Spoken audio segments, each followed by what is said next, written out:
முயலும் சிங்கமும். சிங்கம் ஒரு காட்டு மிருகம். அதை மிருகங்களின் ராஜா என்றும் கூறுவர். சிங்கம் தாவர உணவு உண்ணும் மான், மரை, முயல் போன்ற சாதுவான மிருகங்களை வேட்டையாடி அவற்றின் மாமிசத்தை விரும்பி உண்ணும். ஒரு காட்டில் வாழ்ந்து வந்த சிங்கம் ஒவ்வொரு நாளும் பல மிருகங்களை வேட்டையாடி தின்று வந்தது. இதனை கண்ட மற்றைய மிருகங்கள் மிக்க பயத்துடன் வாழ்ந்து வந்தன. சிங்கம் இப்படி பல மிருகங்களை ஒவ்வொரு நாளும் கொள்வதால் தாம் வெகு சீக்கிரமே இறந்து விடுவோம் என எண்ணி அவையெல்லாம் ஒன்று கூடி ஆலோசனை செய்தது. சிங்கத்தை எதிர்த்து அவைகளால் போராட முடியாது என்பது அவைகளுக்கு நன்கு தெரியும். அதனால் அவை சிங்கத்திற்கு இரையாக தினம் ஒரு மிருகமாக போவதற்கு தீர்மானித்தன. எல்லா மிருகங்களும் சிங்கத்தின் குகைக்கு சென்று தாம் எல்லோரும் சேர்ந்து ஒரு முடிவுக்கு வந்துள்ளதாகவும், அதனால் சிங்கராசா இரை தேடி அலைய தேவையில்லை, நாமே தினம் ஒருவராக உங்கள் குகைக்கு இரையாக வருகின்றோம் என தெரிவித்தன. அத்துடன் நீங்கள் பல மிருகங்களை ஒரு நாளில் கொன்றால் நாங்கள் எல்லோரும் சீக்கிரமே இறந்து விடுவோம். பின்பு உங்களுக்கு உணவு கிடைக்காமல் போய்விடும்.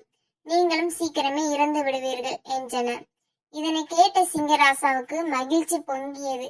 அன்றிலிருந்து ஒவ்வொரு மிருகமும் சிங்கத்திற்கு இரையாக சென்றது. ஒரு நாள் ஒரு முயலின் முறை வந்தது. முயல் சிங்கத்தின் குகைக்கு சிறிது தாமதமாக சென்றது. அதனால் சிங்கம் மிகுந்த கோபத்துடன் இருந்தது. சிங்கம் முயலை பார்த்து, நீ ஏன் தாமதமாகினாய் என கர்ஜித்தது. அதனை கேட்ட முயலார் நடுக்கத்துடன், சுவாமி, நான் வரும் வழியில் வேறொரு பெரிய சிங்கம் என்னை பிடிக்க வந்தது.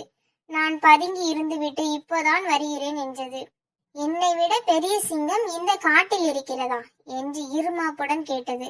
அதற்கு, ஆம் சுவாமி, வாருங்கள் காட்டுகிறேன் என்று சிங்கத்தை அழைத்து சென்று ஒரு கிணற்றை காட்டி இதற்குள் தான் அந்த பெரிய சிங்கம் இருந்தது என்று கூறியது. அதனை நம்பிய சிங்கம் கிணற்றை எட்டி பார்த்தது. அப்போது சிங்கத்தின் நிழலான பிம்பம் வேறொரு சிங்கம் கிணற்றில் இருப்பது போல தெரிந்தது. சிங்கம் அதை பார்த்து கர்ச்சித்தது. பிம்பமும் கர்ச்சித்தது.